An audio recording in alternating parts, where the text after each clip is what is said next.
الحمد لله نحمده ونستعينه ونستغفره ونؤمن به ونتوكل عليه ونعوذ بالله من شرور أنفسنا ومن سيئات أعمالنا من يهده الله فلا مضل له ومن يضلله فلا هادي له ونشهد أن لا إله إلا الله وحده لا شريك له ونشهد أن سيدنا ومولانا محمدا عبده ورسوله أرسله بالحق بشيرا ونذيرا وداعيا إلى الله بإذنه وسراجا منيرا صلى الله تعالى عليه وعلى آله وأصحابه وسلم تسليما كثيرا كثيرا أما بعد فأعوذ بالله من الشيطان الرجيم بسم الله الرحمن الرحيم فأقم وجهك للدين حنيفا فطرة الله التي فطر الناس عليها وقال الله عز وجل ومن يبتغ غير الإسلام دينا فلن يقبل منه وهو في الآخرة من الخاسرين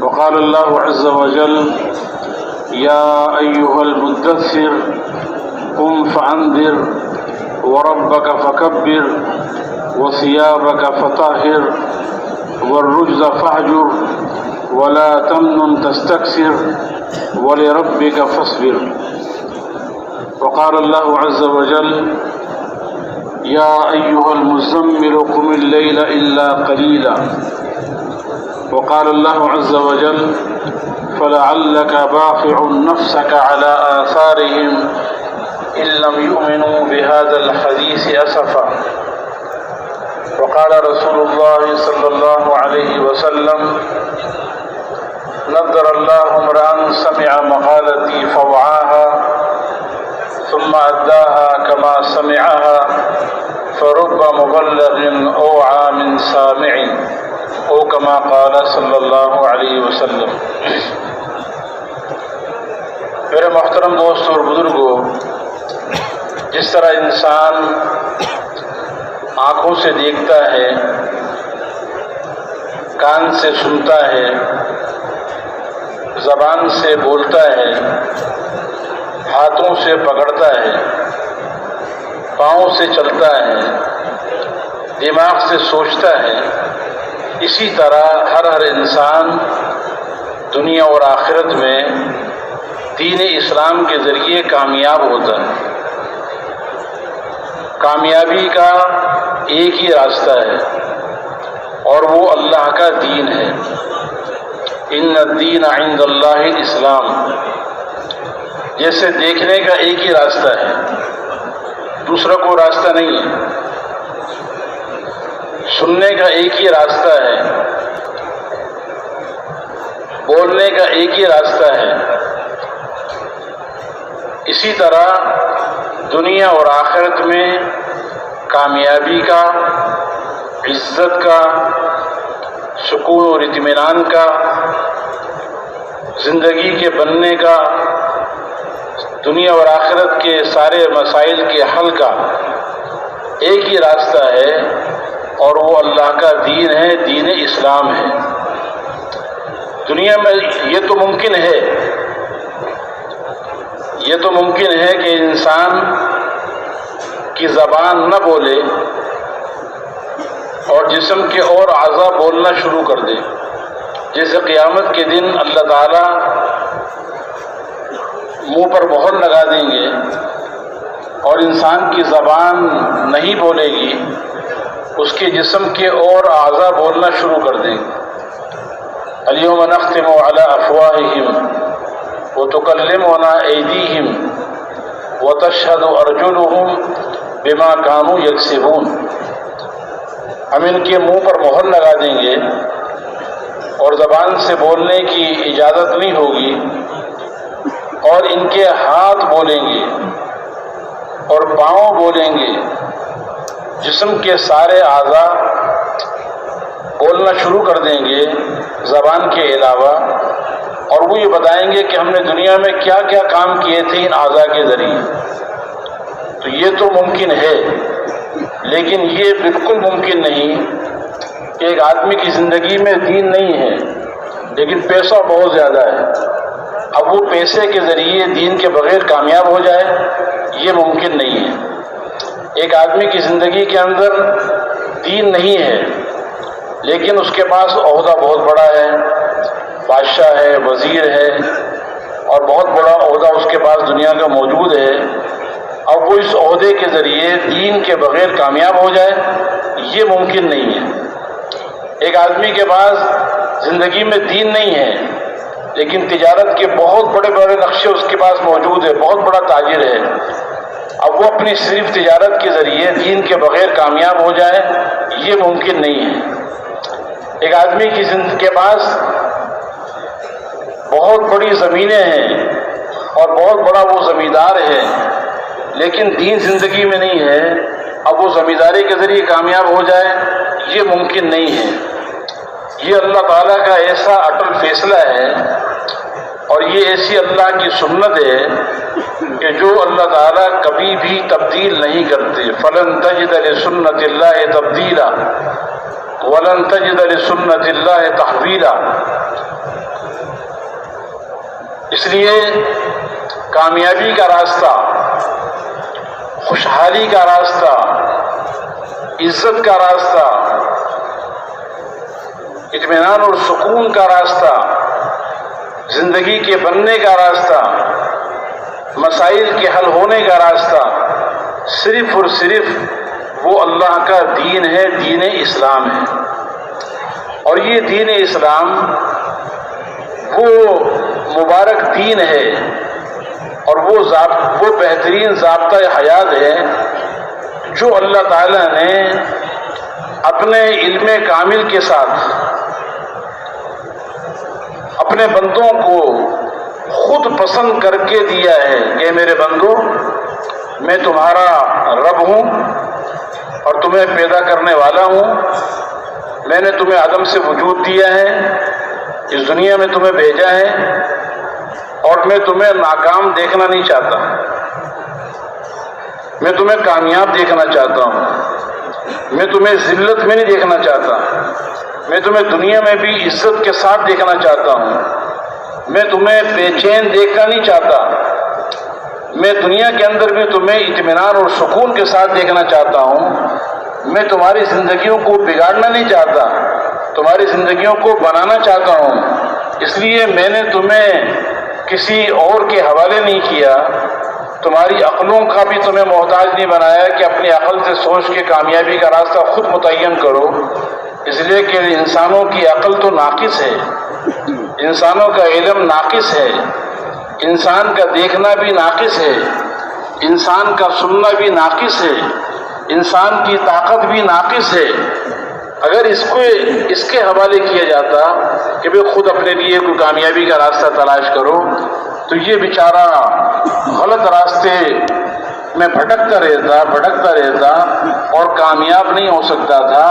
تو اللہ تعالیٰ نے اپنے علم کامل کے ساتھ، اللہ کا علم کامل ہے اور اللہ کے علم میں خطا کا امکان نہیں ہے، اللہ کا دیکھنا کامل ہے، اللہ کا سننا کامل ہے، اللہ تعالیٰ کی قدرت کامل ہے، اس لیے اللہ نے خود اپنے بندوں کو کامیابی کا راستہ تجویز کر کے اور پسند کر کے اور اپنے بندوں کو دنیا اور آخرت کی کامیابی کی ضمانت اس دین میں دے کے اللہ نے خود دیا۔ وَرَضِيتُ لَكُمُ الْإِسْلَامَ دِينًا، اے میرے بندو، میں نے تمہارے لیے دین اسلام کو پسند کیا ہے۔ یہ دین اسلام وہ مبارک دین ہے، وہ مبارک زندگی ہے جو اللہ کی پسندیدہ ہے، اللہ کی محبوب زندگی ہے اور دنیا اور آخرت کی کامیابی کی بالکل ضمانت ہے۔ اور یہ اتنا اللہ نے بہترین ضابطۂ حیات اور بہترین دین دے دیا کامیابی کے لیے کہ جو بالکل آسان ہے، اللہ تعالیٰ نے کوئی مشکل دین میں نہیں بنائی، دین کو سب کے لیے آسان کیا، سب کے لیے دین پر چلنا آسان ہے، غریب ہو، مالدار ہو، تاجر ہو، زمیندار ہو، بادشاہ ہو، محکوم ہو، مرد ہو، عورت ہو، سب کے لیے دین پہ چلنا آسان ہے۔ اور اللہ تعالیٰ نے دین میں کوئی پریشانی نہیں رکھی، وما جعل علیکم فی الدین من حرج، دین میں کوئی پریشانی نہیں رکھی۔ یرید اللہ بکم اليسر ولا یرید بکم العسر، اللہ نے کوئی مشکل کا ارادہ نہیں کیا اپنے بندوں کے ساتھ، کسی مشکل بھی نہیں ڈالا، آسان راستہ متعین کر دیا، اس لیے کہ وہ احکامات اللہ نے انسان کو دیے ہیں کہ جو انسان کی طاقت میں ہیں۔ پورے دین پہ چلنا یہ انسان کی طاقت میں ہے، اس کی طاقت سے زیادہ اللہ نے کوئی حکم نہیں دیا۔ لا یکلف اللہ نفسا الا وسعها، جو انسان کر سکتا ہے اسی کا اللہ نے حکم دیا ہے، تو یہ آسان ہے، آسان ہے، اس لیے کہ اللہ تعالیٰ کامیاب کرنا چاہتے ہیں اپنے بندوں کو، تو دین بھی دیا اور دین کو آسان بنایا، اتنا آسان بنایا، اتنا آسان بنایا کہ فاقم وجہک للدین حنیفا فطرت اللہ التی فطر الناس علیہا، یہ دین فطرت بنایا، یہ دین انسان کی فطرت میں ہے، اور فطرت کے مطابق چلنا آسان ہوتا ہے، فطرت کے خلاف چلنا مشکل ہوتا ہے۔ آنکھوں سے دیکھنا فطری کام ہے، آنکھوں سے دیکھنے میں کوئی تکلیف ہوتی ہے؟ آدمی کھانا کھائے اور اپنے منہ کے ذریعے کھانا کھائے تو یہ فطری کام ہے، اس پہ کوئی دشواری نہیں ہوتی، تو فطری کام آدمی خود بخود کرتا چلا جاتا ہے۔ ایسے دین کو اللہ نے دین فطرت بنایا، کل مولود یولد علی الفطرہ، ہر بچہ فطرت اسلام پر پیدا ہوتا ہے، فطرت اسلام پر پیدا ہوتا ہے، یہ دین فطرت ہے، اس لیے کہ انسان کی فطرت میں اللہ نے یہ بات رکھی ہے کہ یہ اپنے محسن کا شکر گزار ہوتا ہے۔ کسی نے بھوک کی حالت میں کھانا کھلا دیا اور اس پر احسان کر دیا، اب جب بھی یہ اپنے اس محسن کو دیکھے گا جس نے کھانا کھلایا، اس کو دیکھتے ہی اس کے دل میں اس کی محبت آئے اور اندر سے جذبہ اٹھے گا کہ مجھے بھی موقع ملا اس کی خدمت کرنے کا، اس کے احسان کو پورا کرنے کا، اس کا بدلہ دینے کا، اس کی چاہت کو پورا کرنے کا، تو میں بھی کروں گا۔ تو اللہ تو سب سے بڑے محسن ہیں، ہمارے منعم حقیقی اللہ ہیں، اتنی نعمتیں اللہ کی ہمارے اوپر بارش کے قطروں کی طرح برس رہی ہیں کہ اگر ساری زندگی اللہ کی نعمتوں کو گننا شروع کر دیں اور اپنے ساری عقل کے گھوڑے دوڑا لیں اور اپنے سارے کمپیوٹر اور تمام جدید چیزوں کو بھی استعمال کر لیں اور اللہ کی نعمتوں کو گننا چاہیں، تو اللہ تعالیٰ کا یہ چیلنج ہے کہ وَإِن تَعُدُّوا نِعْمَةَ اللَّهِ لَا تُحْصُوهَا، اگر میری نعمتوں کو تم گننا چاہو گے تو میری نعمتوں کو گن نہیں سکتے۔ تو اتنا بڑا جو محسن ہے ہمارا اللہ، جس نے ہمیں عدم سے وجود دیا اور بہترین شکل و صورت عطا فرمائی، بہت خوبصورت آنکھیں بنا دی، کان بنا دیے، زبان بنا دی، ہاتھ اور پاؤں کی نعمتیں اللہ نے دی، جسم میں اللہ نے گوشت کو پیدا کر دیا، ہڈیوں کو اللہ نے جسم میں لگا دیا، خون کو جسم میں اللہ نے دوڑا دیا، دل و دماغ اللہ نے بنا دیا، اور پھر صرف پیدا کر کے ایسے ہی بیکار نہیں چھوڑا، بلکہ اس انسان کی خدمت کے لیے اللہ نے زمین کو بچھونا بنا دیا، آسمان کو چھت بنا دیا، دن میں سورج کی روشنی اس انسان کے لیے اللہ نے لگا دی، رات کو اللہ تعالیٰ چاند کو نکال دیتے ہیں، ستاروں کے ذریعے آسمانوں کو مزین کر دیتے ہیں، اس انسان کے لیے اللہ تعالیٰ نے درختوں کا نظام بنایا اور پھلوں کو اللہ نے پیدا کیا، سبزیاں پیدا کی، اور سمندر کے اندر پانی کو اللہ نے بنایا۔ کتنی نعمتیں، ساری کائنات انسان کی خدمت میں لگی ہوئی۔ ان الدنیا خلقت لکم، حضور اکرم صلی اللہ علیہ وسلم نے ارشاد فرمایا کہ یہ دنیا تمہارے لیے پیدا کی گئی ہے، اس دنیا کو تمہارے لیے بنایا گیا ہے، یہ ساری تمہاری خادم ہے، یہ اللہ کی نعمت ہے۔ اور وَإِنَّكُمْ خُلِقْتُمْ لِلْآخِرَةِ، تمہیں اس دنیا کے لیے پیدا کیا گیا، تمہیں آخرت کے بنانے کے لیے پیدا کیا گیا۔ تو جس اللہ نے اتنے انعامات کیے ہیں جس کو شمار نہیں کیا جا سکتا،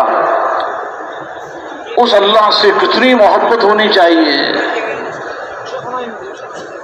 اور کتنا اس کی عظمت اور بڑائی دلوں میں ہونی چاہیے، اور اس محبت کے تقاضے پر اس اللہ کی کتنی اطاعت کرنی چاہیے۔ اسی کا نام دین ہے، اس لیے کہ ایمان کا تقاضا اللہ سے محبت کا ہے، اور اللہ پر یقین کا ہے، اور اللہ سے تعلق بنانے کا ہے، اور اللہ کے خوف کا ہے۔ یہ ایمان یہ فطری تقاضا ہے کہ جس اللہ نے اتنی نعمتیں دی اور اتنی بڑی قدرت و طاقت والا، تو مجھے اس اللہ پر بھروسہ کرنا چاہیے، اس اللہ سے محبت کرنی چاہیے، اللہ کی عظمت اور بڑائی میرے دل میں ہونی چاہیے، اور میرا اللہ جو مجھ سے چاہے گا، جو اس کی چاہت ہوگی، جو اس کی منشا ہوگی، میں اپنی ساری زندگی اللہ کی چاہت کے مطابق گزاروں۔ اسی کا نام دین ہے۔ دل ایمان سے بھرا ہوا ہو اور پورا کا پورا جسم سر سے لے کے پاؤں تک یہ اللہ کی چاہت اور مرضی والی زندگی کے اندر استعمال ہو رہا ہو، اسی کا نام دین ہے۔ تو یہ اللہ نے دین فطرت بنا دیا۔ اب یہ پورا کا پورا دین ہماری زندگی میں آئے اور ساری دنیا کے انسانوں کی زندگی میں آ جائے، بادشاہوں کی زندگی میں، وزیروں کی زندگی میں، تاجروں کی زندگی میں، زمینداروں کی زندگی میں، مردوں کی زندگی میں، عورتوں کی زندگی میں، غریبوں میں اور مالداروں میں، ہر انسان کی زندگی میں پورا دین آئے، اپنی حقیقت کے ساتھ آئے۔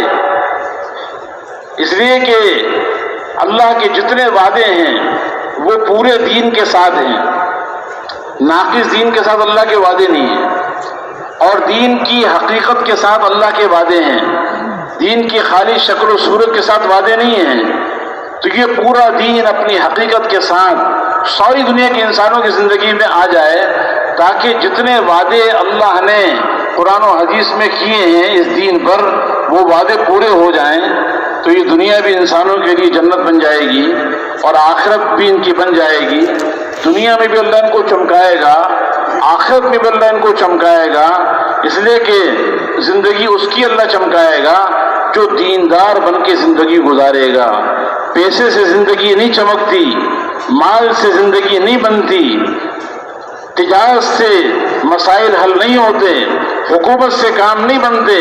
کام بنانے والا، زندگی کو بنانے والا اور زندگی کو چمکانے والا وہ اللہ ہے، اور اللہ کا ضابطہ یہ ہے کہ جو اس دنیا میں دیندار بن کے زندگی گزارے گا، 24 گھنٹے میں، ہر حال میں، ہر جگہ پہ جو اللہ کا حکم ہے اس اللہ کے حکم کو اللہ کے محبوب حضرت محمد مصطفیٰ صلی اللہ علیہ وسلم کے طریقے پر پورا کرے گا، تو اللہ اس کی دنیا کو بھی چمکائیں گے، اور دنیا میں بھی اسے سکون، اطمینان، عزت اور بلندی اور غلبہ اور خوشحال زندگی اور پاکیزہ زندگی، برکتوں سے بھری ہوئی زندگی، رحمتوں سے بھری ہوئی زندگی اللہ تعالیٰ دنیا میں بھی دیں گے، اور آخرت تو پھر ہے ہی ایسے خوش قسمت انسانوں کے لیے۔ تو اب یہ پورا دین زندگی میں آئے، اس کے لیے چند صفات کو سیکھنا اور ان صفات پر اوروں کو بھی لانے کی محنت کرنا، اس لیے کہ دین میں چند صفات ایسی ہیں جن کو اگر سیکھا جائے اور ان کی حقیقت کو حاصل کر لیا جائے اور اس پر عمل کیا جائے تو پورے دین پہ چلنا آسان ہو جاتا ہے۔ دین صرف نماز کا نام نہیں ہے، اس میں ایمانیات بھی ہیں، عبادات بھی ہیں، معاملات بھی ہیں، معاشرت بھی ہے، سیاست و قضا بھی ہے۔ تو پورا کا پورا دین زندگی میں آئے، ہر انسان کی زندگی میں آئے، اس کے لیے چند استعداد پیدا کرنے والی صفات ہیں، اگر ان پر محنت کر کے اس کی حقیقت کو حاصل کر لیا جائے تو پھر پورے دین پر چلنا آسان ہو جائے۔ ان میں سب سے پہلی صفت کیا ہے کہ لا الہ الا اللہ محمد الرسول اللہ۔ یہ لا الہ الا اللہ اپنی حقیقت کے ساتھ ہمارے دل کی گہرائیوں میں اتر جائے کہ اللہ کے علاوہ کوئی معبود نہیں، اللہ کے علاوہ کوئی ہمارا الہ نہیں، اللہ کے علاوہ کوئی ہمارا مقصود نہیں، اللہ کے علاوہ کوئی ہمارا مطلوب نہیں، اللہ کے علاوہ کوئی ہمارا محبوب نہیں، اللہ کے علاوہ کوئی جی لگانے کے قابل نہیں، اللہ کے علاوہ کوئی پیدا کرنے والا نہیں، اللہ کے علاوہ کوئی اس کائنات کا مالک نہیں۔ یہ ساری کائنات اس کو بنانے والا کون ہے؟ اللہ۔ اللہ ہی ساری کائنات کو بنانے والا ہے، اور وہ سب سے بڑا ہے، اور وہ بہت بڑی قدرت و طاقت والا ہے، بہت بڑی صفات والا ہے، اختیارات والا ہے۔ اللہ کے ارادے کے بغیر ایک پتا نہیں ہل سکتا، ایک پتا درخت سے گر نہیں سکتا، اس لیے کہ یہ ساری کائنات یہ اللہ نے بنائی ہے۔ وَلَقَدْ خَلَقْنَا السَّمَاوَاتِ وَالْأَرْضَ وَمَا بَيْنَهُمَا فِي سِتَّةِ أَيَّامٍ۔ اللہ تعالیٰ فرماتے ہیں اے میرے بندو مجھے پہچانو، میری قدرت کو پہچانو، میری اختیارات کو پہچانو، میری معرفت کو حاصل کرو۔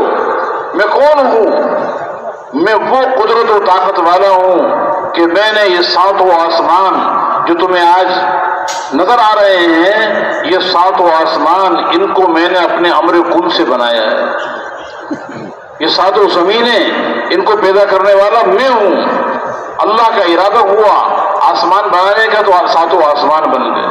اور کیسے آسمان بنے؟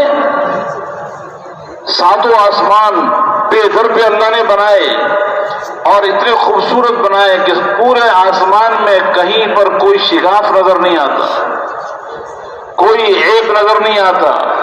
جتنی مرتبہ دیکھو آسمان کی طرف اور اس کے اندر کوئی عیب دیکھنا چاہو، کہیں سے کوئی پھٹن نظر آ رہی ہو، کوئی درار نظر آ رہی ہو، کوئی درار نظر نہیں آئے گی۔ یہ زمین اللہ نے بنائی اور تمہارے لیے اس کو بچھونا بنایا، اس کے اوپر تم چل رہے ہو، اس کو اللہ نے تمہارے تابع کر دیا، زمین کو اللہ نے ہموار کر دیا۔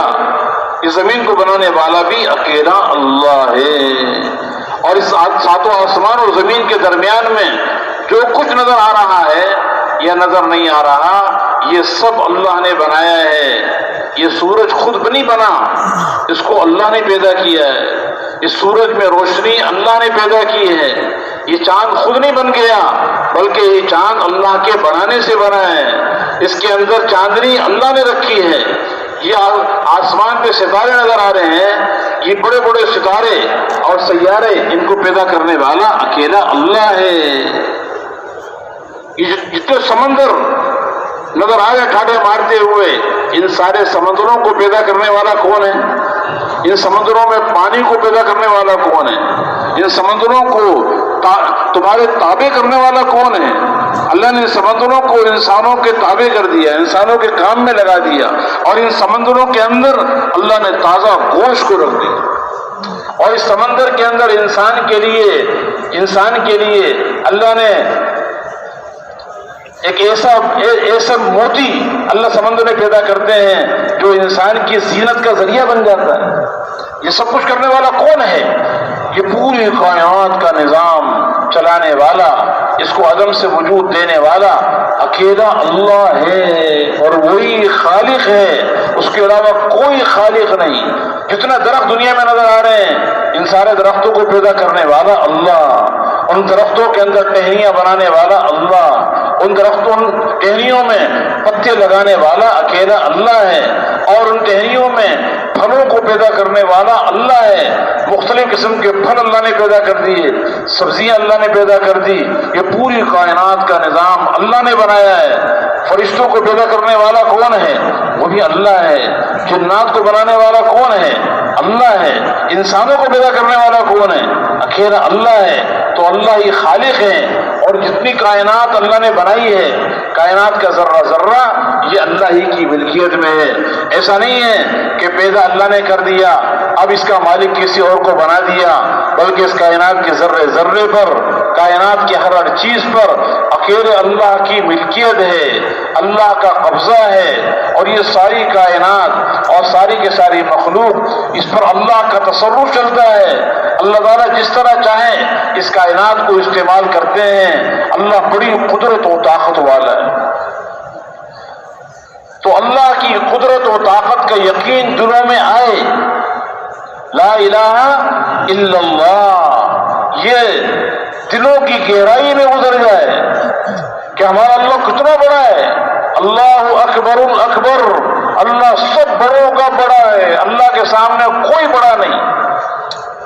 اور جس طرح یہ ساری کائنات اللہ نے پیدا کی ہے اور اس کائنات پہ اللہ کا قبضہ ہے، کائنات کے ذرے ذرے پر اللہ کا تصرف چل رہا ہے، اور اللہ تعالیٰ اس کو جس طرح چاہتے ہیں استعمال کرتے ہیں. اسی طرح میرے محترم دوستوں بزرگوں، جتنی خاصیتیں اور تاثیرات چیزوں کے اندر نظر آ رہی ہیں، وہ خاصیتیں اور وہ تاثیرات بھی اللہ نے ان چیزوں میں رکھی ہیں. آگ کے اندر جلانے کی خاصیت اللہ نے رکھی ہے. لوہے میں سختی اللہ نے اپنے ارادے سے رکھی ہے. پانی کی نرمی خود ذاتی نہیں ہے، پانی کی نرمی بھی اللہ نے پانی میں رکھی ہے. چھری میں کاٹنے کی صفت یہ اللہ نے رکھی ہے. اللہ تعالیٰ جب چاہیں گے، اگر اللہ تعالیٰ چاہیں اور آگ کے اندر سے جلانے کی خاصیت کو نکال لیں تو اللہ اس پہ قادر ہے.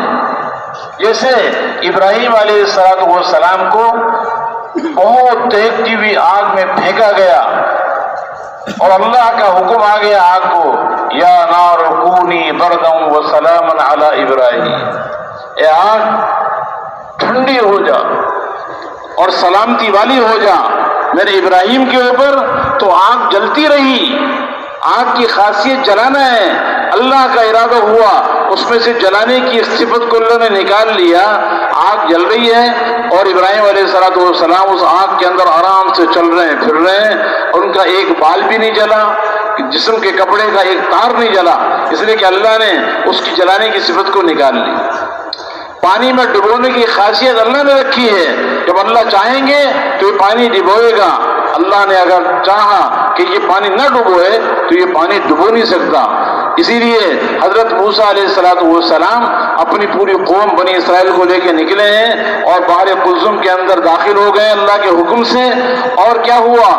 پانی کے اندر چل رہے ہیں، ایسے چل رہے ہیں جس طرح خشکی میں چلتے. اللہ نے پانی کے اندر سے ڈبونے کی خاصیت کو نکال لی.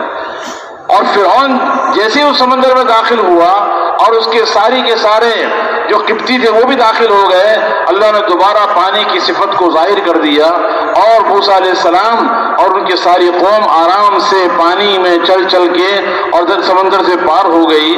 اور فرعون اپنی ساری قوم کے ساتھ اس پانی میں غرق ہو گیا اور ختم ہو گیا. تو جتنی صفات چیزوں میں ہیں یہ اللہ نے رکھی ہیں. اللہ جب چاہتے ہیں اس صفات کو اللہ اس میں سے نکال لیتے ہیں. اسی طرح جتنے حالات دنیا میں آتے ہیں یہ سارے حالات بھی اللہ کے ارادے سے آتے ہیں.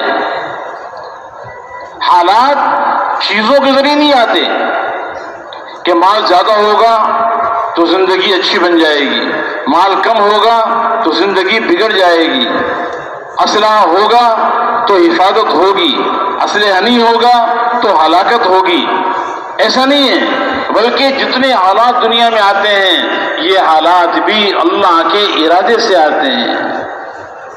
خوشی کا حال، غمی کا حال، آسانی کا حال اور مشکلات کے حالات، موت اور زندگی، نفع اور نقصان کے جتنے حالات آتے ہیں یہ سارے حالات اللہ کے ارادے سے آتے ہیں. اللہ تعالیٰ اگر کسی کو خوش کرنا چاہیں تو چیزوں کا نہ ہونا، مال کا نہ ہونا اس کو غمگین نہیں کرے گا، اور جسے اللہ غمگین کرنا چاہیں اور اس کو رلانا چاہیں تو ساری دنیا کے خزانے اس کے پاس ہوں، اللہ اس کے باوجود اس کو غمگین کر دیں گے۔ انہ هو اضحک وابکا، اللہ جسے چاہتے ہیں اسے خوش کر دیتے ہیں، اس کو ہنساتے ہیں، اور جس کو اللہ چاہتے ہیں اس کو رلا دیتے ہیں۔ وَأَنَّهُ هُوَ أَغْنَى وَأَقْنَى، اللہ جسے مالداری دینا چاہیں اس کو کوئی غریب کر نہیں سکتا، اور جس کو اللہ غریب کرنا چاہیں اس کو کوئی مالدار بنا نہیں سکتا۔ مَا يَفْتَحِ اللَّهُ لِلنَّاسِ مِن رَحْمَةٍ فَلَا مُمْسِكَ لَهَا، جس کے لیے اللہ رحمت کا دروازہ کھول دیں اس کے اس رحمت کے دروازے کو کوئی بند نہیں کر سکتا۔ وَمَا يُمْسِكْ فَلَا مُرْسِلَ لَهُ مِن بَعْدِهِ، اور جس کے لیے رحمت کا دروازہ اللہ بند کر دیں اس کے لیے ساری دنیا کے آسانی کے اسباب مل جائیں اس کے لیے رحمت کا دروازہ کھول نہیں سکتے۔ اللہ اللہ ہے، وہ جیسے ساری کائنات کا بنانے والا ہے ایسے سارے حالات کا بنانے والا بھی اللہ ہے۔ مَا أَصَابَكُم مِّن مُّصِيبَةٍ فَبِمَا كَسَبَتْ أَيْدِيكُمْ وَيَعْفُو عَن كَثِيرٍ مَا أَصَابَ مِن مُّصِيبَةٍ إِلَّا بِإِذْنِ اللَّهِ، جو پریشانی آتی ہے، جو مصیبت آتی ہے وہ اللہ کے ارادے سے آتی ہے، اور جو حالات آتے ہیں وہ تمہارے ہاتھوں کی کمائی ہے۔ اس لیے کرنے دھرنے والا کون ہے بھائی؟ اللہ، اللہ ہی سب کچھ کرنے والا۔ یہ لا الہ الا اللہ یہ ہمارے دل کی گہرائی میں اتر جائے، اتنی اللہ کی عظمت اور بڑائی اور قدرت اور طاقت اور اللہ کے اختیارات اتنے دل و دماغ پہ چھا جائیں کہ پھر اللہ کی نافرمانی کرنا مشکل ہو جائے۔ اتنے بڑے اللہ کی نافرمانی کرنا اپنے پیروں پہ کلاڑی مارنا ہے، یہ ایمان کا تقاضا ہے۔ جب یہ ایمان اللہ کی عظمت اور بڑائی کے ساتھ دلوں میں آئے گا، ایمان اللہ کے تعلق کا نام ہے، اور اللہ کا تعلق اللہ کی عظمت کے ساتھ اور اس کی بڑائی کے ساتھ اور اس کی قدرت کے ساتھ ہوگا تو پھر یہ اللہ سے ڈرے گا، اللہ کی نافرمانی سے بچے گا کہ اگر میں نے اللہ کو ناراض کیا اور اللہ کے حکموں کو توڑا تو میری دنیا بھی برباد ہو جائے گی، میری آخرت بھی برباد ہو جائے گی۔ اس لیے کہ اللہ کا ہر حکم یہ دنیا اور آخرت کو بنانے کا ذریعہ ہے، اور اللہ کی نافرمانی دنیا اور آخرت کے بگڑنے کا ذریعہ ہے۔ اور پھر لا الہ الا اللہ یہ کلمہ معرفت بھی ہے، کلمہ عبودیت بھی ہے، عبدیت بھی ہے کہ ہم اللہ کے بندے ہیں، اللہ ہمارا رب ہے اور اللہ ہمارا سب سے بڑا محسن ہے۔ اللہ کے انعامات کو یاد کرنا، اللہ کے احسانات کو یاد کرنا تاکہ دلوں کے اندر اللہ کی محبت بھر جائے۔ جس نے اللہ کی محبت دلوں میں بھرے گی تو اللہ سے تعلق پیدا ہوگا، اور اللہ کی محبت سے، اللہ کی محبت کے ذریعے اللہ کی اطاعت کرنا آسان ہو جائے، اور پھر ہر اللہ کے حکم میں اس کو کامیابی نظر آئے گی، اللہ کی نافرمانی میں ناکامی نظر آئے گی، اللہ کے احکامات سے زندگی بنتی ہوئی نظر آئے گی اور اللہ کی نافرمانی سے زندگی بگڑتی ہوئی نظر آئے گی۔ لا الہ الا اللہ، پھر اللہ کے احکامات اس کے نزدیک مرغوب اور محبوب ہو جائیں گے۔ اس لیے مصنون دعاؤں میں ہے اللہم حبب الینا الایمان وزینہ فی قلوبنا، اے اللہ ہمارے نزدیک ایمان کو سب سے محبوب چیز بنا دے، اور اس ایمان کو ہمارے دلوں کی زینت بنا دے۔ وَكَرِّهْ إِلَيْنَا الْكُفْرَ وَالْفُسُوقَ وَالْعِصْيَانَ، اے اللہ ہمارے نزدیک کفر کو اور تیری نافرمانی کو، حکم عدولی کو ہمارے نزدیک مکروہ چیز بنا دے۔ تبلیغ میں اس بات کی محنت ہو رہی ہے کہ یہ لا الہ الا اللہ یہ دلوں کی گہرائی میں اترے، غلط یقین دلوں سے نکلے، صحیح یقین دلوں کے اندر آئے، اللہ کی ذات پر بھروسہ اور توکل یہ دلوں کی گہرائی میں اترے کہ کام بنانے والا اللہ ہے، مسائل کو حل کرنے والا اللہ ہے، مشکل کشا اللہ ہے، حاجت روا اللہ ہے۔ اس لیے جب بھی کوئی حال آئے گا تو ہم کہاں دوڑ لگائیں گے بھائی؟ اللہ کی طرف دوڑ لگائیں گے۔ آج دوڑ لگ رہی ہے پیسے کی طرف، دوڑ لگ رہی ہے حکومتوں کی طرف، دوڑ لگ رہی ہے دنیا کی چیزوں کی طرف، اور اللہ تعالیٰ کیا فرما رہے ہیں؟ فَفِرُّوا إِلَى اللَّهِ، اے لوگو اللہ کی طرف دوڑ لگاؤ، میری طرف دوڑ لگاؤ، مجھے اپنا بناؤ۔ جس نے اللہ کو اپنا بنا لیا ساری کائنات اسی کی ہے، اور جس نے اللہ کو اپنا نہیں بنایا اور ساری دنیا کی چیزوں کو جمع کر بھی لیا تو اس کا کچھ بھی اس کو نہ ملا۔ جس کو اللہ مل گیا اس کو سب کچھ مل گیا، اور جس کو اللہ نہ ملا اس کو سب کچھ ملنے کے باوجود کچھ نہ ملا۔ اور وہ اللہ جو خود اپنی طرف بلا رہا ہے کہ میرے بندو میری طرف آؤ، مجھ سے تعلق بناؤ۔ اے ابن آدم تو مجھ سے دوستی لگا، میں تجھ سے دوستی لگاؤں گا۔ اے ابن آدم جب تو مجھے یاد کرتا ہے تو میں بھی تجھے یاد کرتا ہوں، تو مجھے بھول جاتا ہے میں پھر بھی تجھے یاد کرتا ہوں۔ وہ اللہ کتنا ہمارے پر مہربان ہے، اللہ سے زیادہ بڑا سخی کون ہو سکتا ہے؟ ہم سارا دن اللہ کی نافرمانی کرتے ہیں، اللہ کے احکامات کو توڑتے ہیں، اور اللہ تعالیٰ ہمارے بستروں پر، ہماری آرام گاہوں پر ہماری حفاظت کرتا ہے۔ تو اللہ سے تعلق بنانا، اللہ کو اپنا بنانا، یہ لا الہ الا اللہ کا تقاضا ہے۔ اس لیے تبلیغ میں یہ محنت ہو رہی کہ ایک ایک انسان کو، گلی گلی، گھر گھر، ایک ایک فرد کو یہ سمجھانا کہ دیکھو بھائی اللہ سے تعلق بناؤ، اللہ پر یقین کر کے زندگی گزارو، اللہ سے محبت کرنے والے بنو، اللہ کے بن کے زندگی گزارو، اللہ کو راضی کرنے والے بن جاؤ۔ اللہ راضی ہو گیا تو تمہاری دنیا بھی بن جائے گی، آخرت بھی بن جائے گی۔ اگر اللہ ناراض ہو گیا تو دنیا بھی برباد ہو جائے گی، آخرت بھی برباد ہو جائے گی۔ لا الہ الا اللہ۔ اور اللہ کو راضی کرنے کا ایک ہی راستہ ہے، اللہ کو راضی کرنے کا کوئی دوسرا راستہ نہیں ہے، ایک ہی راستہ ہے، اور وہ محمد الرسول اللہ۔ کہ دنیا میں محمدی بن کی زندگی گزارو، سر سے لے کے پاؤں تک حضرت محمد مصطفیٰ، احمد مجتبیٰ، سید الاولین والآخرین حضرت محمد صلی اللہ علیہ وسلم کے رنگ میں اپنے آپ کو رنگ لو۔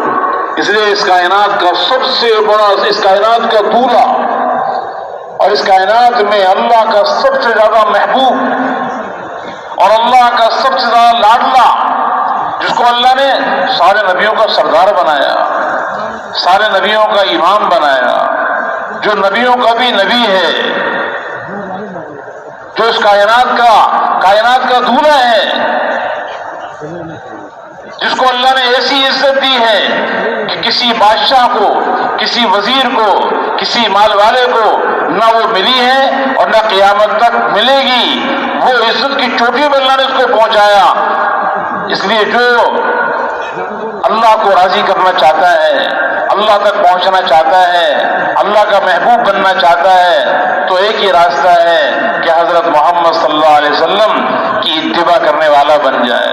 آپ کی زندگی اللہ کو محبوب ہے، آپ کا دیکھنے کا طریقہ اللہ کو محبوب ہے، آپ کے سننے کا طریقہ اللہ کو محبوب ہے، آپ کے بولنے کا طریقہ اللہ کو محبوب ہے، آپ کے کھانے کا طریقہ، سونے کا طریقہ، آپ کی گھریلو زندگی، آپ کا لوگوں سے ملنا جلنا، آپ کا دعوت دینے کا طریقہ، آپ کی نماز پڑھنے کا طریقہ، ذکر کرنے کا طریقہ، تلاوت کرنے کا طریقہ، لوگوں کے ساتھ اچھے اخلاق سے ملنے کا طریقہ، آپ کا لوگوں کے بعد چل چل کر جانا، آپ کی پوری زندگی، آپ کی دن کے اعمال، آپ کی رات کے اعمال، آپ کی معاشرت اور آپ کے معاملات، آپ کی عبادات، آپ کے اخلاق، آپ کا زندگی کا ہر عمل اللہ کو محبوب ہے۔ اس لیے جو اللہ کا محبوب بننا چاہتا ہے تو اتبعوا ھذا النبی الامی، اس نبی امی کے پیچھے پیچھے چلو، اس کے قدم بقدم چلو، اس کے نقش قدم پر چلو۔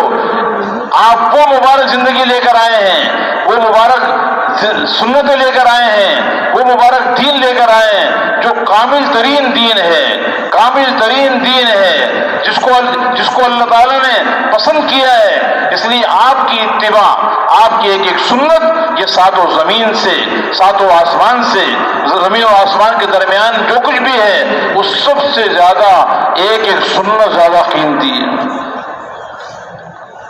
اس لیے ہمارے دلوں میں حضور صلی اللہ علیہ وسلم کی سنتوں کی محبت ہو، اللہ کے نبی سے عشق ہو، آپ سے محبت ہو، اور وہ محبت ہمیں آپ کی اتباع کے اوپر ڈال۔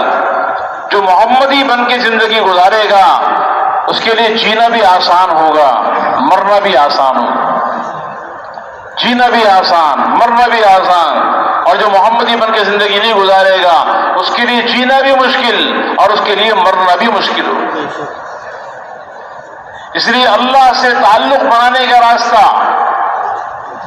حضرت محمد مصطفیٰ صلی اللہ علیہ وسلم ہے، آپ کی اتباع، اور آپ کے ہر طریقے میں دنیا اور آخرت کی کامیابی کا یقین، آپ کے طریقوں کو چھوڑ کر غیروں کے طریقے میں دنیا اور آخرت کی ناکامی اور بربادی کا یقین دلوں میں آئے۔ جتنے بھی طریقے دنیا میں چل رہے ہیں، جتنے بھی طریقے اور جتنے بھی راستے دنیا کے اندر ہیں وہ سب ناکامی کی طرف لے جانے والے ہیں۔ صرف ایک ہی راستہ، ایک ہی طریقہ، ایک ہی زندگی گزارنے کا ضابطہ جو حضرت محمد صلی اللہ علیہ وسلم لے کر آئے ہیں، اسی میں کامیابی ہے، اسی میں عزت ہے، اسی سے زندگی خوشحال بنے گی، اسی سے زندگی اللہ بنائیں گے اور دنیا اور آخرت کے سارے مسائل کو اللہ حل کرے۔ اور میرے محترم دوست بزرگوں، حضور اکرم صلی اللہ علیہ وسلم جو زندگی لے کر آئے ہیں اس کو اپنی زندگی میں بھی لانا ہے اور اس کی اوروں کو دعوت بھی دینی ہے۔ یہ لا الہ الا اللہ اپنی زندگی میں بھی اتارنا ہے اور اس لا الہ الا اللہ کی دعوت گھر گھر لے کے جانی ہے۔ ایک ایک آدمی کو محنت کرنی ہے۔ اللہ جہاں جہاں سے ہوتا ہوا نظر آ رہا ہے اس کی نفی کرنا اور اللہ سے ہونے کو بار بار کہنا، اللہ کے احکامات میں کامیابی کو بتانا، اللہ کی نافرمانی میں ناکامی کو بتانا، اور حضرت محمد مصطفیٰ صلی اللہ علیہ وسلم کی ایک ایک سنت پہ خود بھی عمل کرنا اور اوروں کو بھی اس کی دعوت دینا، تاکہ کوئی بھی مسلمان اللہ کے احکامات کے بغیر، حضرت محمد صلی اللہ علیہ وسلم کے طریقے کے بغیر زندگی نہ گزارے۔ اس کا داعی بن کے زندگی گزارنا۔ تبلیغ میں اس کی محنت ہو رہی ہے کہ اپنے بھی ایمان پر محنت کرنے کے لیے، اپنا یقین بنانے کے لیے، لا الہ الا اللہ کو اندر اتارنے کے لیے، محمد رسول اللہ کا نمونہ بننے کے لیے گلی گلی لوگوں کے پیچھے مارے مارے پھرنا، شہر شہر پھرنا، ملک در ملک پھرنا، اقلیم در اقلیم پھرنا، تاکہ ساری دنیا میں اللہ کے احکامات زندہ ہو جائیں اور حضرت محمد صلی اللہ علیہ وسلم کے طریقے زندہ ہو جائیں۔ اس کا داعی بن کے زندگی گزارنا۔ پھر حضور اکرم صلی اللہ علیہ وسلم جو زندگی اللہ کے پاس سے لے کر آئے ہیں، اللہ کے جو احکامات ہیں، ان احکامات میں سب سے بڑا حکم نماز کا ہے۔ نماز، اس کے بارے میں اللہ کے نبی فرما رہے ہیں کہ جعلت قرۃ عینی فی الصلاۃ، میری آنکھوں کی ٹھنڈک نماز میں ہے۔ آج ہماری آنکھیں ٹھنڈی ہو رہی ہے پیسے کے ذریعے، پیسہ زیادہ آ گیا پھر آنکھیں ٹھنڈی ہو گئی، گاڑی اچھی مل گئی پھر آنکھیں ٹھنڈی ہو گئی، مکان اچھا مل گیا تو کہتے آنکھیں ٹھنڈی ہو گئی۔ اور دو جہاں کے سردار ہمارے اور آپ کے پیارے نبی کیا فرما رہے ہیں کہ میری آنکھوں کی ٹھنڈک نماز میں ہے۔ نماز پڑھ کر آنکھیں ٹھنڈی ہو جائیں، دل خوش ہو جائے کہ اب میرے سارے کام بن گئے، اس لیے کہ نمازی شہنشاہ کا دروازہ کھٹکھٹاتا ہے اور جو دروازہ کھٹکھٹاتا رہے وہ کھل کے رہتا ہے۔ یہ نماز اللہ سے ملاقات کا ذریعہ ہے، اللہ سے مناجات کا ذریعہ ہے، یہ دین کا ستون ہے، اللہ اور بندے کے درمیان ملاقات کا ذریعہ ہے۔ اس لیے کسی مسلمان کو بے نمازی نہیں چھوڑنا۔ کوئی مسلمان ایسا نہ ہو جو نماز سے دور رہے۔ اذان ہو تو ہمارے سارے بازار بند ہو جائیں، بولٹن مارکیٹ بند ہو جائے، کراچی کے سارے بازار اذان پر بند ہو جائیں، شروع کر دیں، اس لیے کہ یہ نماز جنت کی کنجی ہے، اللہ کے خزانوں سے براہ راست لینے کا ذریعہ ہے، اور یہ اتنا بڑا عمل ہے کہ ہمارے اللہ رب العزت نے اپنے پیارے نبی کو اپنے پاس بلایا، معراج پہ بلایا، یہ نماز کا تحفہ دینے کے لیے اللہ نے اپنے پاس بلایا، اتنا لمبا سفر کروایا، زمین سے مسجد حرام سے مسجد اقصی کو لے کر گئے، وہاں سے پہلا آسمان، دوسرا آسمان، تیسرا آسمان، چوتھا، پانچواں، چھٹا، ساتواں، اللہ نے اپنے پاس بلا کر یہ بہترین تحفہ دیا کہ میرے بندے جب بھی مجھ سے بات کرنا چاہیں، میرے خزانوں سے لینا چاہیں تو بس نماز میں کھڑے ہو جائیں تو میں ان کے جو مجھ سے مانگیں گے اس نماز کے ذریعے میں ان کو دے دوں۔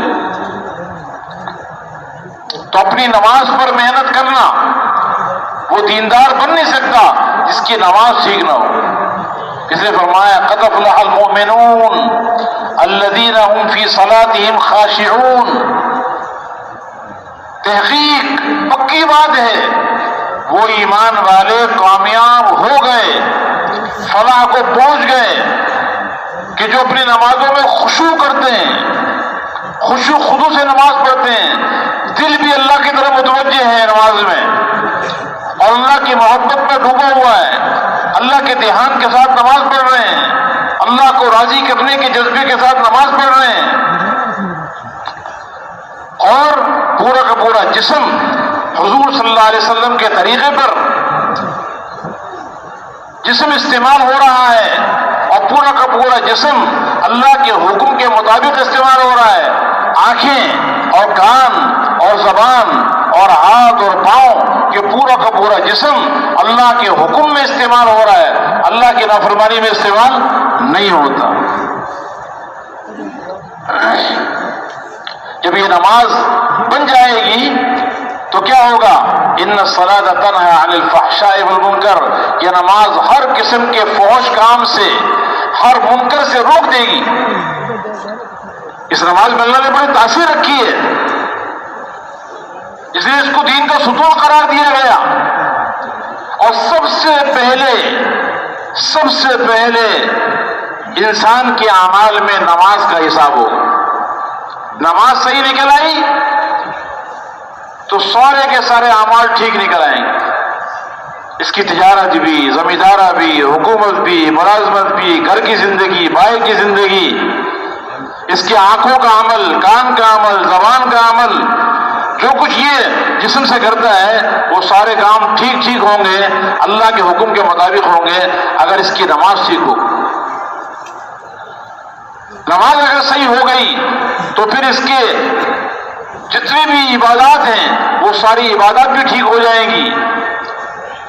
رمضان کا مہینہ آئے گا تو رمضان میں روزہ بھی اس کا ٹھیک ہوگا، اور روزہ اس کے اندر تقوی پیدا کر دے گا۔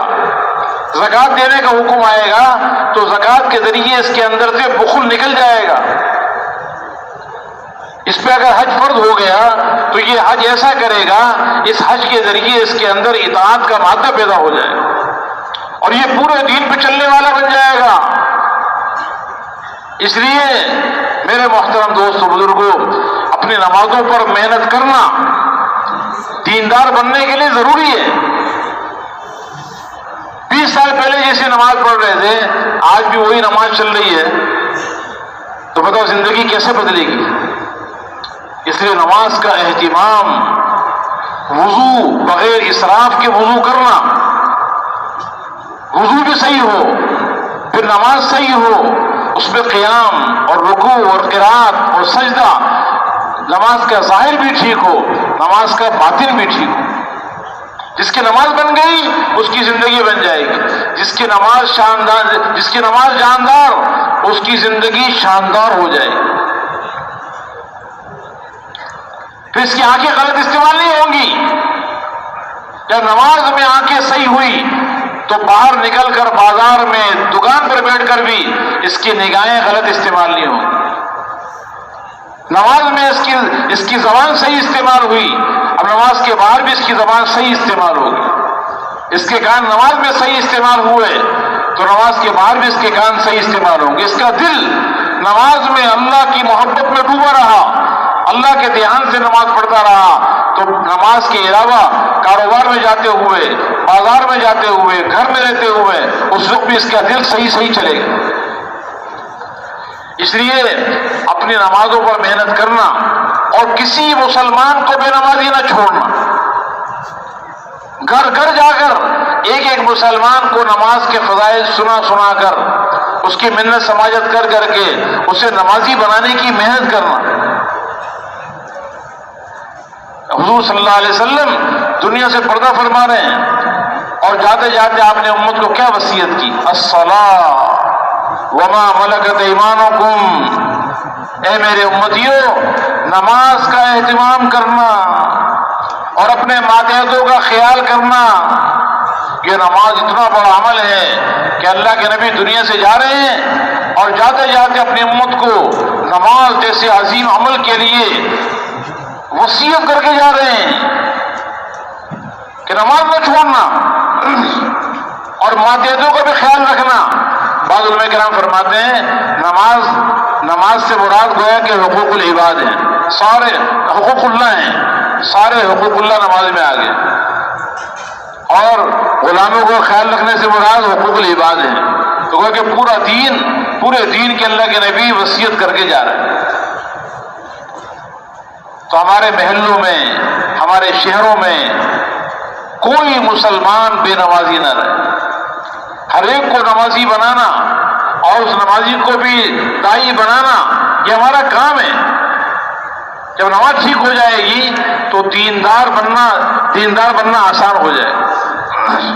اور اس کے لیے میرے محترم دوست و بزرگوں، قرآن و حدیث والا علم سیکھنا، اس لیے کہ نماز ہو، روزہ ہو، زکوٰۃ ہو، حج ہو، 24 گھنٹے کے اندر اللہ کے احکامات پہ چلنا ہو، یہ جب ٹھیک ہوگا جب اس کا علم حاصل ہوگا۔ علم جو اصل علم ہے وہ ہے جو اللہ نے آسمانوں سے اتارا ہے، جس کو جبریل علیہ السلام لے کر آئے ہیں، اللہ کے پاس سے لے کر آئے ہیں اور حضرت محمد صلی اللہ علیہ وسلم کے دل پہ اتارا۔ وَإِنَّهُ لَتَنزِيلُ رَبِّ الْعَالَمِينَ نَزَلَ بِهِ الرُّوحُ الْأَمِينُ عَلَى قَلْبِكَ لِتَكُونَ مِنَ الْمُنذِرِينَ بِلِسَانٍ عَرَبِيٍّ مُبِينٍ۔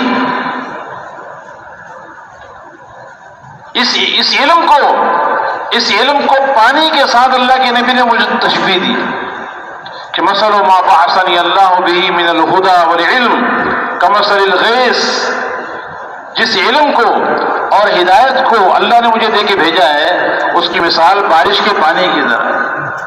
جیسے بارش اگر ہو جائے تو اس سے ساری زمین ہری بھری ہو جاتی ہے، ایسے ہی جب علم زندگی میں آ جائے، زندگی کے تمام شعبوں میں علم آ جائے، تاجروں کی تجارت میں، زمینداروں کی زمینداری میں، ملازموں کی ملازمت میں، حاکموں کی حکومت میں، غریبوں کی غربت میں، مالداروں کی مالداری میں، زندگی کے تمام شعبوں میں اگر یہ علم آ گیا تو یہ سارے کے سارے شعبے یہ ہرے بھرے ہو جائیں گے اور یہ خوبصورت ہو جائیں گے اور یہ پاکیزہ ہو جائیں گے۔ اسی طرح جب بارش ہوتی ہے تو بارش سے زمین زندہ ہو جاتی ہے، ہر چیز میں جان آ جاتی ہے۔ وَجَعَلْنَا مِنَ الْمَاءِ كُلَّ شَيْءٍ حَيٍّ، پانی میں اللہ نے ہر چیز کی حیات رکھی ہے۔ ایسے روحانی حیات اللہ نے اس علم میں رکھی۔ جب یہ علم زندگی کے ہر شعبے میں آئے گا تو ہر زندگی کے ہر شعبہ جاندار ہو جائے گا، اس میں جان آ جائے گی۔ اللہ تعالیٰ جزائے خیر دے ہمارے علماء کرام کو کہ جنہوں نے اپنی ساری زندگیاں قرآن و حدیث کے سیکھنے میں لگائی۔ یہ علماء کرام یہ ہمارے سروں کے تاج ہیں، یہ انبیاء علیہ السلام کے وارث ہیں۔ اللہ کے نبی نے فرمایا کہ علماء امتی امنا، میرے امت کے علماء یہ امین ہیں، ان کے پاس بہت بڑی امانت ہے، ان کا اللہ نے بہت بڑا مقام بنایا ہے۔ انبیاء علیہ السلام کی وراثت اللہ نے ان کو دی ہے، انہوں نے اپنی پوری زندگیاں قرآن و حدیث کے علم کو سیکھنے میں لگائی اور امت تک وہ امانت جو جبریل علیہ السلام اللہ کے پاس سے لے کر آئے اور حضرت محمد صلی اللہ علیہ وسلم پر اس کو نازل کیا، اس امانت کو امت تک پہنچایا ہے، اور قرآن و حدیث سے وہ سارے مسائل مستنبط کیے کہ قیامت تک جتنے بھی انسان آئیں گے اور جتنے مسائل قیامت تک آئیں گے، زندگی کے جتنے شعبے ہیں، ہر حال میں، ہر شعبے میں، ہر جگہ میں قیامت تک جتنے مسائل امت کو درپیش ہوں گے، اس کا حل اللہ نے قرآن و حدیث میں رکھا ہے، اس علم میں رکھا ہے، اور علماء کرام کو اللہ تعالیٰ نے اس کا چوکیدار بنا دیا ہے، وہ اس کی حفاظت بھی کر رہے ہیں، امت تک اس کو پہنچا بھی رہے ہیں۔ اس لیے علماء کرام کی دل سے محبت کرنا اور ان کی قدر کرنا اور ان کی زیارت کو عبادت سمجھنا، اور اپنے تمام مسائل میں جو بھی حال آ جائے، جس زندگی کے شعبے میں لگنا ہو، 24 گھنٹے کی زندگی کے اندر جو ہمارے مسائل ہمیں درپیش ہیں صبح سے لے کے شام تک، اس میں علماء سے پوچھ کے زندگی گزارنا، ہر مسئلے میں علماء کی طرف رجوع کرنا، اپنی عقل سے کوئی کام نہیں کرنا ہے، ہمارا ہر عمل قرآن و حدیث کی روشنی کے اندر ہو۔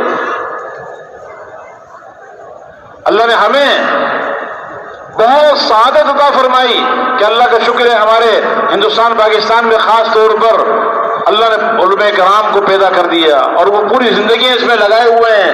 اب صرف ہمیں اتنا کرنا ہے کہ ہم اس علم کو سیکھنے کے لیے جس حال میں جو مسئلہ درپیش آ جائے، اس کے لیے علماء کے بعد چل کر جائیں، اس لیے کہ کوئی تاجر اس وقت تک کامیاب نہیں ہو سکتا جب تک کہ تجارت کا علم اس کی تجارت میں نہ ہو، کوئی زمیندار اس وقت تک زمینداری میں کامیاب نہیں ہو سکتا جب تک کہ زمیندار کا علم اس کی زمینداری میں نہ ہو۔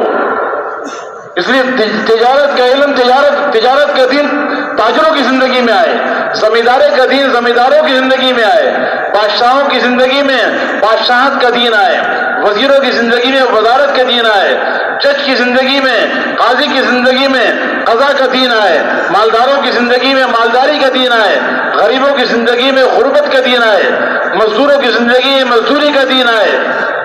ہر زندگی کے تمام شعبے کے اندر دین کے مطابق زندگی گزار رہے ہوں۔ ہمارا وکیل بھی وکالت کرے اس علم کے مطابق کرے، ہمارا جج جو کام کر رہا ہے وہ بھی اس علم کے ساتھ اپنی ذمہ داری کو ادا کر رہا ہو، ہمارا ریلی چلانے والا اور ہمارا بجلی کا کام کرنے والا اور ہمارے جوتے کا کام کرنے والا، زندگی کا جو بھی شعبہ ہے جس حال کے اندر بھی ہے اس کے اندر وہ اس وقت تک کامیاب نہیں ہو سکتا، چاہے ساری دنیا کا مال اس کے پاس نہ آ جائے، ساری دنیا کے عہدے اس کے پاس جمع ہو جائیں، اس وقت تک وہ کامیاب نہیں ہو سکتا جب تک کہ اس قرآن و حدیث کے مطابق، اس علم کے مطابق زندگی نہ ہو۔ اور قرآن و حدیث کو جاننے والے علماء ہیں، ان کے پاس جانا ہوگا، محتاج بن کے جانا ہوگا۔ ایک مسئلہ سیکھنے کے لیے اگر آدمی جاتا ہے کسی عالم کے پاس تو یہ بھی اللہ کو اتنا پسند آتا ہے کہ جب یہ نکلتا ہے علم سیکھنے کے لیے تو ساری کے ساری مخلوقات، زمین، آسمان، سورج، چاند، ستارے، یہاں تک کہ فرشتے بھی، پرندے ہواؤں کے اندر اور مچھلیاں سمندروں کے اندر اور چیونٹیاں اپنے بلوں کے اندر، اس علم سیکھنے والے کے لیے اللہ سے رحمت اور مغفرت کی دعائیں کرتے ہیں۔ فرشتے اپنے پر بچھاتے ہیں علم سیکھنے والے کے قدموں کے نیچے، اس کے لیے پر بچھا دیتے ہیں، اور فرمایا کہ یہ علم سیکھنے کے جس راستے پہ چل رہا ہے، اس راستے پر چلنے کی وجہ سے اللہ تعالیٰ جنت کا راستہ آسان کر دیتا ہے۔ صرف مال لوگوں کی جیب سے کیسے نکالنا ہے یہ نہیں سیکھنا، بلکہ اس مال کمانے میں اللہ کا کیا حکم ہے اس کے مطابق اپنے کاروبار میں لگنا، اپنی تجارت میں، کاروبار میں، گھر کی زندگی میں، شادی میں، غمی میں، اللہ کے احکامات کے مطابق زندگی گزارنا۔ تو اس علم کو خود بھی سیکھنا، اتنا علم جس سے حلال حرام کی پہچان ہو جائے، جائز ناجائز کا پتہ چل جائے، اتنا علم سیکھنا ہر مسلمان مرد عورت پہ فرض ہے۔ کل قیامت کے دن یہ عذر کوئی نہیں کر سکے گا کہ میں نے اس لیے حرام سے نہیں بچا کہ مجھے پتہ نہیں تھا۔ اس پہ تو ڈبل پٹائی ہوگی کہ ایک تو علم سیکھا نہیں اور دوسرا حرام کیا، غلط کام کیا، تو جہالت بھی کل قیامت کے دن اللہ کے ہاں پکڑوائے گی۔ اس لیے خود بھی علم سیکھنا اور مسلمانوں کو بھی علم کے فضائل سنا سنا کر انہیں بھی علم سیکھنے پر لگانا۔ یہ علم نور ہے، یہ روشنی ہے، اس میں زندگی ہے۔ اور میرے محترم دوستو بزرگوں، اس لیے دیندار بننے کے لیے اپنے اپنے ضرورت کے مسائل کا سیکھنا ضروری ہے۔ علم کے بغیر زندگی دیندار نہیں بن سکتی، تو خود بھی علم سیکھنا، اوروں کو بھی اپنے متعلق احکامات کو سیکھنے کے لیے علماء کے پاس جانے کی ترغیب دے۔ اور میرے محترم دوستو بزرگوں، دیندار بننے کے لیے روزانہ اللہ کو اللہ کے پیارے پیارے ناموں سے یاد کرنا، اللہ کا ذکر کرنا۔ اس لیے سب سے افضل ذکر قرآن پاک کا اللہ کا کلام ہے۔ روزانہ قرآن پڑھنے کا اہتمام۔ اس لیے حضور پاک علیہ السلام نے ارشاد فرمایا کہ اقرؤوا القرآن، اس قرآن کو پڑھا کرو، فإنه يأتي يوم القيامة شفيعا لأصحابه، یہ قرآن قیامت کے دن اپنے پڑھنے والوں کے لیے سفارش کرنے والا بنے گا، اللہ کے دربار میں جھگڑے گا۔ یہ ایسا جھگڑا کرنے والا ہے جس کا جھگڑا مانا جائے گا، ایسا سفارش کرنے والا ہے جس کی سفارش قبول کی جائے گی۔ جو اس قرآن کو اپنے آگے رکھے گا اس کو یہ جنت میں لے جائے گا، جو اس قرآن کو اپنے پیچھے کر دے گا اس کو جہنم میں دھکیل دے گا۔ اس کتاب کے ذریعے، اس قرآن کے ذریعے اللہ تعالیٰ بعض لوگوں کو بہت بلند مرتبہ کرتا ہے اور بعض لوگوں کو اللہ تعالیٰ ذلیل کر دیتا ہے۔ جو اس قرآن کو پڑھتے ہیں، اس پر عمل کرتے ہیں، اس کو دنیا میں پھیلاتے ہیں، تو وہ تو اس قرآن کے ذریعے بہت بڑے بڑے درجات حاصل کر لیتے ہیں، اور جو اس قرآن کو پڑھتے ہی نہیں، پڑھتے ہیں لیکن عمل نہیں کرتے، تو وہ اس قرآن کے ذریعے اللہ تعالیٰ ان کے مرتبے کو گرا دے گا۔ اس لیے قرآن کو روزانہ پابندی سے پڑھنا، قرآن پاک کو اپنے سینے سے لگانا، اور میرے محترم دوستو بزرگوں، ہر حال میں جو حضور اکرم صلی اللہ علیہ وسلم نے دعائیں بتائی ہیں، ہر عمل سے پہلے، ہر عمل کے بعد مصنون دعائیں، ان کا اہتمام کرنا، اس لیے کہ مصنون دعاؤں نے قبولیت کا راستہ دیکھا ہوا ہے۔ اور تنہائیوں میں اللہ کو یاد کرنا، اللہ کا ذکر کرنا، سبحان اللہ، اے اللہ میرے اندر تو سارے عیب ہی بھرے ہوئے ہیں، تو ہر عیب سے پاک ہے۔ الحمدللہ، میرے اندر کوئی خوبی نہیں، ساری خوبیاں تیرے اندر۔ لا الہ الا اللہ، اے اللہ میں تیرے علاوہ کسی سے محبت نہیں کروں گا، تو ہی میرا محبوب ہے، تو ہی میرا مقصود اور مطلوب ہے۔ اللہ اکبر، جتنا بڑا میں تجھے سمجھتا ہوں تو اس سے بھی بہت بڑا ہے۔ ذکر کرنے والا اس ذکر کے ذریعے اللہ کے بڑے محبوب بندوں میں شامل ہو جاتا ہے۔ فرمایا ذکر کرنے والے کی مثال غفلت کے ماحول میں جو ذکر کرتا ہے اس کی مثال ایسی ہے جس طرح ایک تاریک کمرے کے اندر کہ کچھ چراغ جلا دیا جائے، پورا کمرہ تاریک ہے، اندھیرا ہے، اس میں ایک چراغ جل گیا۔ اور فرمایا غفلت کے ماحول میں ذکر کرنے والا ایسا ہے جس طرح خشک درخت میں کوئی ایک تر ٹہنی ہو۔ اس لیے پابندی کے ساتھ ذکر کا اہتمام کرنا تاکہ دلوں میں اللہ کی محبت آئے، اللہ سے تعلق پیدا ہو، اللہ کی معرفت کا نور دل میں آئے، اور ہر عمل اللہ کی محبت میں کیا جائے، ہر عمل اللہ کی محبت پہ کرنا، خود بھی ذکر کا اہتمام کرنا، اوروں کو بھی ذکر کی دعوت دینا، تاکہ کوئی مسلمان ایسا نہ ہو جو روزانہ تنہائیوں میں بیٹھ کر اللہ کا ذکر نہ کرے۔ حضور صلی اللہ علیہ وسلم پہ درود بھیجنا، جو حضور صلی اللہ علیہ وسلم پر ایک مرتبہ درود بھیجتا ہے اس کے اللہ تعالیٰ ایک عافیت کا دروازہ کھول دیتے ہیں۔ ایک مرتبہ جو اللہ کے نبی پہ درود بھیجتا ہے اللہ تعالیٰ اس پہ 10 رحمتیں نازل کرتے ہیں، 10 گناہ معاف کرتے ہیں، 10 درجات بلند کر دیتے ہیں۔ اس لیے درود شریف کا اہتمام اور اپنے گناہوں پر اللہ سے معافی مانگنا، استغفار کرنا، اللہ تعالیٰ بہت معاف کرنے والا ہے۔ اور میرے محترم دوست بزرگوں، اپنے اپنے اخلاق کو اعلیٰ سے اعلیٰ بنانا، وہ دیندار بن نہیں سکتا جس کے اخلاق بگڑے ہوئے. اس لیے ہر مسلمان کا اکرام کرنا، مسلمان یہ قابل محبت ہے. المؤمن مالف ولا خیر فی من لا یالف ولا یولف. مومن یہ محبت کی جگہ ہے، جائے محبت ہے. جو نہ کسی سے محبت کرے اور نہ اس سے محبت کی جائے، اس میں کوئی خیر نہیں. مسلمان کو اللہ نے بہت بڑا مقام دیا ہے، اس لیے کہ اس کے دل میں ایمان ہے. اس ایمان کی وجہ سے اس کی بہت بڑی قدر ہے. اس لیے لوگوں کے ساتھ لوگوں کا اکرام ان کے مال کی وجہ سے نہیں، قوم کی وجہ سے نہیں، برادری کی وجہ سے نہیں. یہ میری برادری کا ہے، یہ میری قوم کا ہے، یہ میری زبان والا ہے. برادری اور قوم اور اپنی زبان کی وجہ سے کسی کے ساتھ کسی کا اکرام کرنا یہ تو عصبیت ہے. ہم تو ہر اور مسلمان سے کا اکرام کریں گے اس کے اسلام کی وجہ سے، اس کی صفات کی وجہ سے کہ یہ مسلمان ہے. مسلمان کا بھائی ہے. اللہ کے نبی نے ارشاد فرمایا کہ المسلم اخو المسلم، مسلمان کا بھائی ہے. لا یظلمہ، مسلمان پہ ظلم نہیں کرتا. ولا یخذلہ، اور جب مسلمان کو مدد کی ضرورت ہو تو یہ کبھی بھی اس کی مدد کو چھوڑتا نہیں ہے. التقوی ہاں ہونا، تقوی یہاں دل میں ہوتا ہے. اور مسلمان کو حقیر نہیں سمجھتا. بحسب امرئ من الشر ان يحقر اخاه المسلم، آدمی کے برا ہونے کے لیے کافی ہے کہ وہ اپنے مسلمان بھائی کو حقیر سمجھے.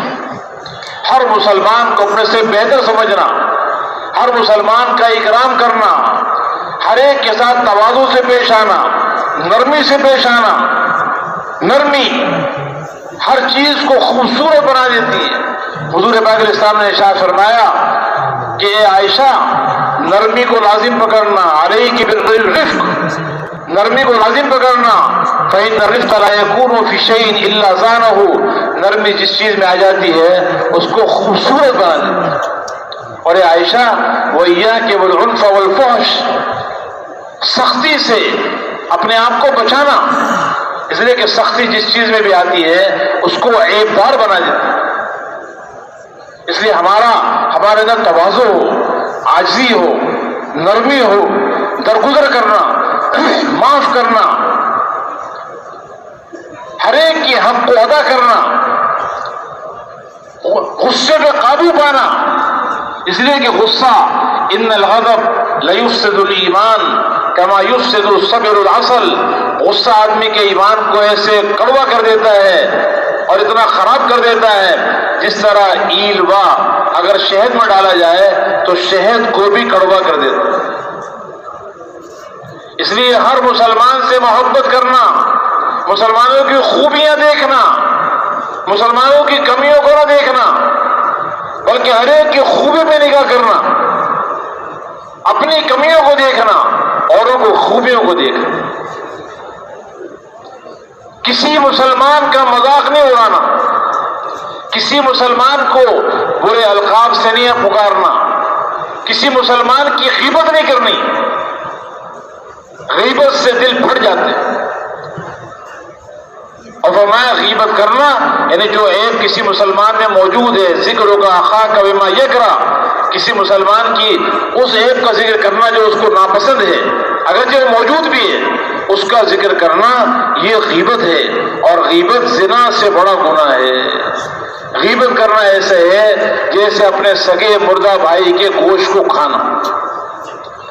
اور فرمایا کسی کے ساتھ بدگمانی نہ کریں، ہر ایک کے ساتھ اچھا گمان کریں. بدگمانی کے لیے دلیل چاہیے، اچھا گمان کے لیے کسی دلیل کی ضرورت نہیں. اس لیے اللہ کے نبی نے فرمایا لا تباغضوا، آپس میں ایک دوسرے کے ساتھ بغض نہ کرو. ولا تحاسدوا، ایک دوسرے سے حسد نہ کرو. کسی میں کوئی خوبی ہے اس خوبی کی وجہ سے حسد نہ کرو، بلکہ اس کے لیے دعا کرو. اگر کسی میں کوئی خوبی ہے آپ اس کی تعریف کریں گے اور اس کے لیے دعا کریں گے تو اللہ تعالیٰ وہ خوبی آپ کو بھی عطا فرما دے.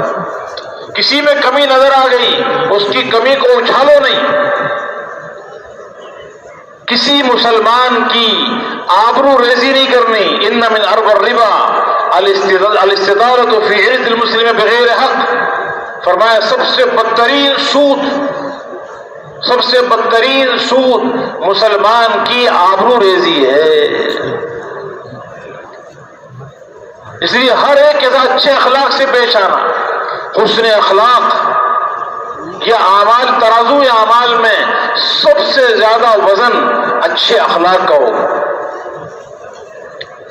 اچھے اخلاق کی وجہ سے آدمی ساری رات تہجد پڑھنے والے اور سارا دن روزہ رکھنے والے کے درجے کو پہنچ جاتا ہے.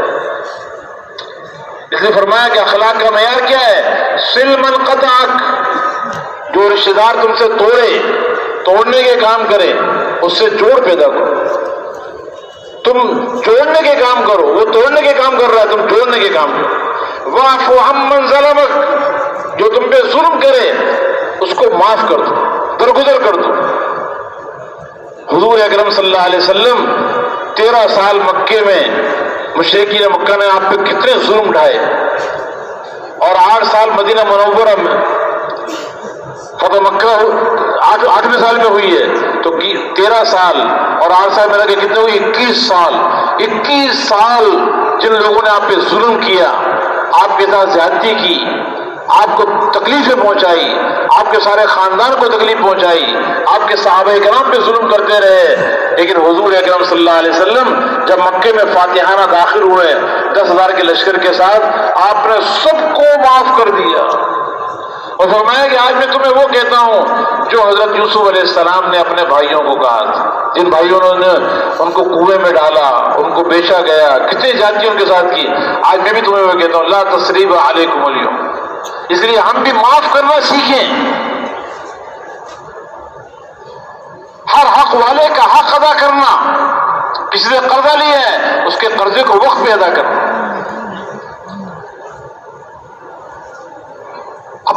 اپنی بہنوں کے حقوق ادا کرنا، رشتہ داروں کے حقوق ادا کرنا. ہر حق والے کے حق کو معلوم کر کے اس کے حق کو ادا کرنا یہ عدل ہے. اور کسی کے حق کو پامال کرنا، حق تلفی کرنا، یہ ظلم ہے. عدل کرنے کی عدل کا اللہ تعالیٰ حکم دیتا ہے. ان اللہ یامرکم بالعدل والاحسان. اللہ تعالیٰ عدل کرنے کا حکم دیتا ہے. جب گھروں کے اندر عدل ہوگا، خاندانوں میں عدل و انصاف ہوگا، برادری میں عدل ہوگا، شہر میں ملکوں میں عدل ہوگا، تو دلوں کے اندر محبتیں آئیں گی، زندگیاں بنیں گی، ہر ایک دوسرے کی زندگی بنانے میں لگے گا. اور اگر ظلم ہوگا تو دل پھٹ جائیں گے، ہر ایک دوسرے کی زندگی کو بگاڑنے میں لگے گا.